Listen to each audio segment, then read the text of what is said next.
కార్తీక పురాణం 17వ అధ్యాయము. అంగీరసుడు ధనలోభునికి చేసిన తత్వోపదేశము. ఓ మునిశ్రేష్ఠుల్లారా, ఓ ధనలోభి, నీకు కలిగిన సంశయములన్నిటికీ నేను సమాధానం చెప్తాను, శ్రద్ధగా ఆలకింపుము. కర్మ వలన ఆత్మకు దేహధారము సంభవించుచున్నది. కావున శరీర ఉత్పత్తికి కర్మ కారణమగుతున్నది.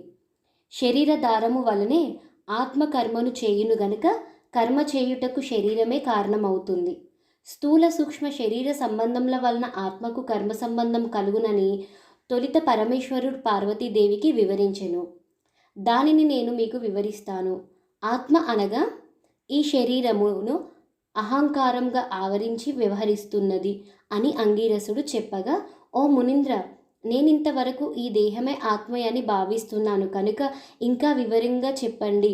వ్యాకార్థ జ్ఞానమునకు పాద జ్ఞానమునకు కారణమగును కాన అహం బ్రహ్మ అను వ్యాకార్థం గురించి నాకు తెలియజేయండి అని ధనలోభుడు కోరెను.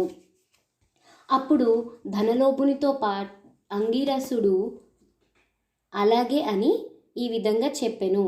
ఈ దేహము అంతఃకరణ వృత్తికి సాక్షియే. నేను నాది అని చెప్పబడు జీవాత్మయే అహం అను శబ్దము. సర్వాంతర్యామి అయిన సచ్చిదానంద రూపమైన పరమాత్మ నహ అను శబ్దము. ఆత్మకు ఘటాదుల వలె శరీరమునకు లేదు. ఆ ఆత్మ సచ్చిదానంద స్వరూపము బుద్ధి సాక్షి జ్ఞానరూపి. శరీర ఇంద్రియములు మొదలగు వానిని వ్యాపారం అందు ప్రవర్తింపజేసి వానికంటే వేరుగా ఉన్నదే ఎల్లప్పుడూ నేను ఒకే రీతిన ప్రకాశించుచున్నదే ఆత్మ అని అంటారు. నేను అనున్నది శరీర ఇంద్రియాలలో ఒకటి కాదని తెలుసుకొనుము.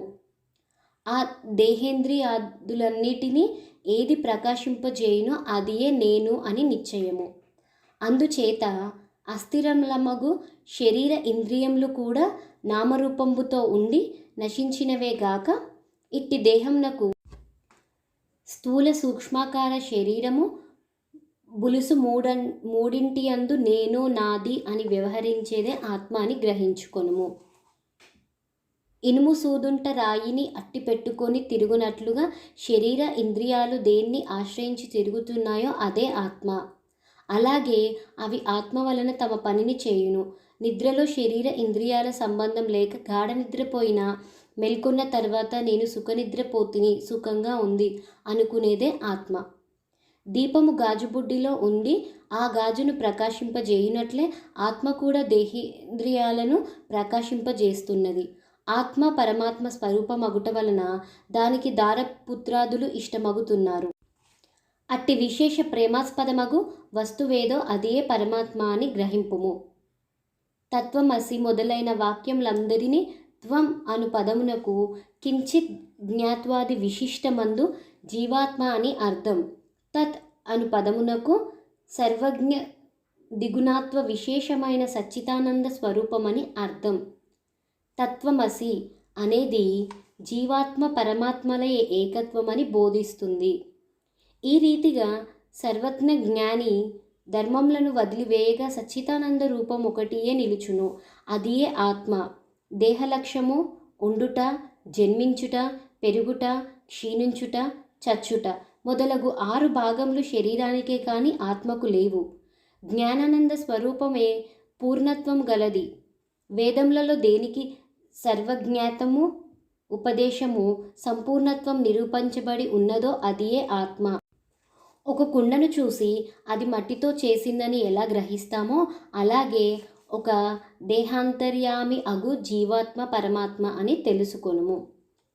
జీవులచే కర్మఫలం అనుభవింపజేసేవాడు పరమేశ్వరుడని, జీవుల కర్మఫలం అనుభవిస్తురని తెలుస్తుంది. అందువల్ల మానవుడు గుణసంపత్తు గలవాడే గురు శుశ్రాచ నొనర్చి సంసార సంబంధమగు ఆశలన్నీ విడిచి విముక్తి పొందవలను. మంచి పనులు తలిచి చిత్తశుద్ధియో దాని వలన భక్తి జ్ఞాన వైరాగ్యములు కలిగి ముక్తి పొందును. అందువల్ల సత్కర్మానుష్ఠానము చేయవలను. మంచి పనులు చేసిన గాని ముక్తి లభించును అని అంగీరసుడు చెప్పగా ధనలోభుడు నమస్కరించి ఇలా పలికెను. 17వ రోజు పారాయణం సమాప్తం.